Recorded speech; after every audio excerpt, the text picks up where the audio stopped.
ಬಹುಶಃ ಇವತ್ತು ಎಲ್ಲರಿಗೆ ಅರ್ಥ ಆಗ್ತಾ ಇದೆ. ನಾವೆಲ್ಲೋ ತಪ್ಪು ಮಾಡಿದ್ವಿ ಈ ಪ್ರಧಾನಿಗಳನ್ನ ಆರಿಸಿ. ಬಹುಶಃ ಇದ್ದಂತ ನಮ್ಮ ಎಲ್ಲ ಏನು ಟ್ಯಾಕ್ಸ್, ನಮ್ಮೆಲ್ಲ ಜನರ ಟ್ಯಾಕ್ಸ್ ನಿಂದ ಇದ್ದಂತ ನಮ್ಮ ಆಸ್ತಿಗಳನ್ನೆಲ್ಲ ಕೂಡ ಇವರು ಮಾರ್ಕೊಂಡು ಹೋಗ್ತಾ ಇದ್ದಾರೆ. ಸರ್ಕಾರದ ಆಸ್ತಿಗಳನ್ನೆಲ್ಲ ಅಂಬಾನಿ ಅದಾನಿಯವರಿಗೆ ಮಾರುವುದ್ರ ಮೂಲಕ ಎಲ್ಲ ಒಂದ್ ಕಡೆ ಇಡೀ ದೇಶವನ್ನೇ ಅವ್ರಿಗೆ ಗೊತ್ತಿರುವಂತ ಕೆಲಸ ಇವತ್ತು ಮಾಡ್ತಾ ಇದ್ದಾರೆ.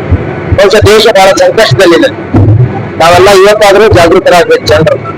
ಇವರ ಆಡಳಿತದಲ್ಲಿ ಯಾರು ಕಡುಬಡವರು ಯಾರು ಸುಖವಾಗಿ ಜೀವನ ಮಾಡ್ಲಿಕ್ಕೆ ಸಾಧ್ಯನೇ ಇಲ್ಲ. ಇವತ್ತೆಲ್ಲ ಜಾತಿ ಧರ್ಮದ ಹೆಸರಿನಲ್ಲೇ ಇವರು ರಾಜಕೀಯ ಮಾಡ್ತಾ ಇದ್ದಾರೆ. ಜಾತಿ ಧರ್ಮ ಬಿಟ್ಟರೆ ಬೇರೆ ಏನೂ ಇಲ್ಲ ಇವರು. ಬೇರೆ ಯಾವ ಡೆವಲಪ್ಮೆಂಟ್ ವಿಚಾರದಲ್ಲಿ ಇವರು ಮಾತಾಡುವಂತ ನೈತಿಕತೆನೇ ಉಳಿದಿಲ್ಲ ಇವ್ರು. ಯಾವ್ದು ಹೇಳಲಿಕ್ಕೆ ಸಾಧ್ಯ ಇಲ್ಲ.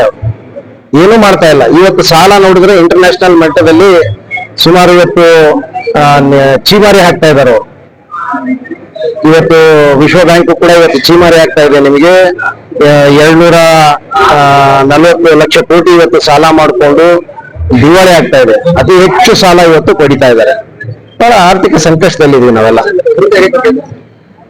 ಅಲ್ಲ, ಅವ್ರ ಘೋಷಣೆಗಳು ಬರೇ ಮಾತಿನಲ್ಲಿ ಎಲ್ಲ ಯೋಜನೆಗಳನ್ನು ತೋರಿಸೋದು ಅದೇನು ಇರಂಗಿಲ್ಲ. ಎಲ್ಲ ಬೋಗಸ್ ಯೋಜನೆಗಳು, ಜನರಿಗೆ ದಿಕ್ಕು ತಪ್ಪಿಸುವಂತ ಕೆಲಸ ಅವ್ರು ಮಾಡ್ತಾ ಇದ್ದಾರೆ. ಯಾವ ಅಭಿವೃದ್ಧಿ ಐತಿ? ಏನೂ ಇಲ್ಲ, ಜೀರೋ ಅವ್ರದೆಲ್ಲ.